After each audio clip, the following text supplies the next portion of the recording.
when you are not sure if it is right or wrong, good and bad, but there's no division between evil and good. When even the leaders of church sometimes say, well, violence for the sake of justice, especially social justice, is justified. The media puts himself in the opposition to the society in general, at large.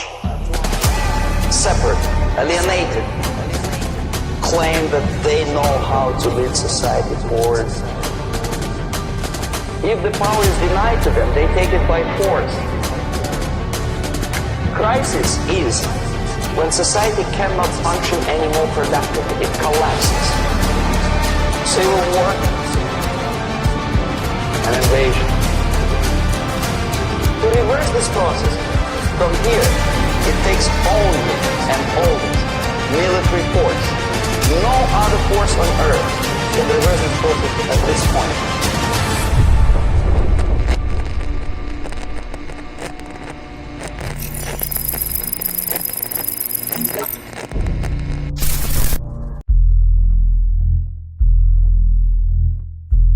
The next step is destabilization. Again, this word says for itself what it is. To destabilize all the relations, all the accepted institutions and organizations in a country of your enemy. How you do it? You don't have to send a battalion of KGB agents to blow up bridges. No. You let them do it themselves. The area of application is, again, it's narrower now. Not like the previous case. The overt legitimate actions of the KGB in this case would be hardly noticeable. There is no crime if a professor who recently went to USSR introduces a course of Marxism-Leninism in Californian college, for example. Nobody is going to come to his doorstep and say, okay, mister, come, you are under arrest. No, it's not a crime. It's not even considered a moral crime against your country. So the area of application here is narrowing down to economy, again labor relations, to law and order plus military, media, economy, the radicalization of bargaining process.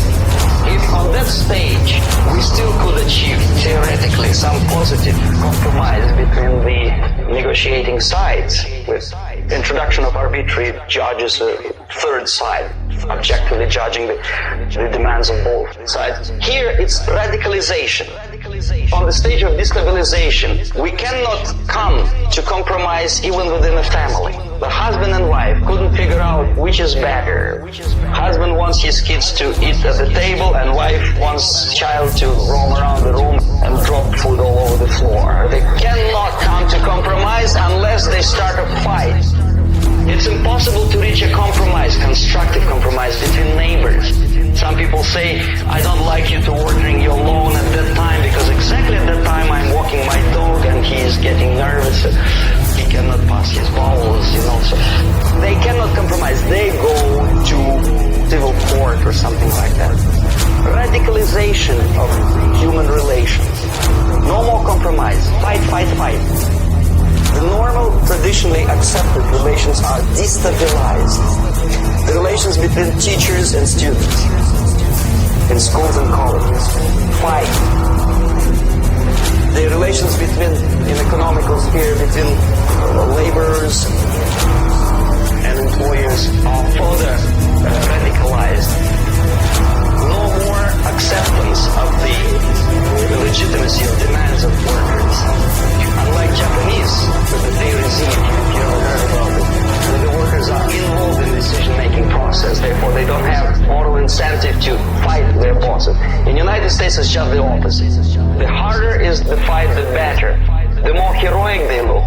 When the Greyhound network was on strike recently, the correspondents of local TV networks all over the United States were approaching these strikers and they say, oh yes, we are doing something nice. They look like heroes and they were proud. There was some family, the husband was bus driver.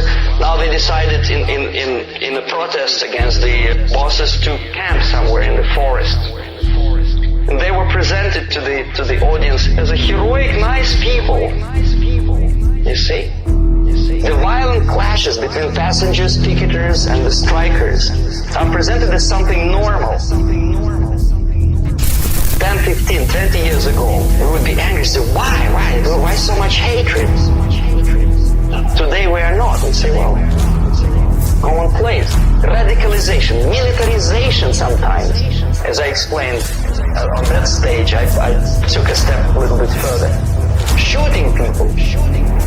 Law and order now also is pushed into the area where previously people settled their differences peacefully and legitimately. Now we are getting court cases in the smallest irrelevant cases. We cannot solve our problems anymore. The society at large becomes more and more antagonistic between individuals, between groups of individuals, and the society at large. The media puts himself in the opposition to the society in general, at large. Separate, alienated. On that stage, that's when the students from, say, United States are being sent back from the Soviet Union here. Or if they were already in the United States, in the country which is the object of subversion, they spring to action. The sleepers go up. They slept for 15 to 20 years. Now they become leaders of groups, preachers, public figures prominently. They actively include themselves in a political process. It's black against white, yellows against green, doesn't matter where the division line goes. As long as this group come into antagonistic clash, sometimes militantly, sometimes with firearms, that is destabilization. The sleepers, many of whom are simply KGB agents, become leaders of the process of destabilization. The person who takes care is already here. He is a respected citizen of the United States. Sometimes he gets money from various foundations for his legitimate struggle for human rights, women's rights, kid lib, prison lib, whatever. There are sympathetic Americans who donate their money to it. This stabilization process usually leads directly to the process of crisis.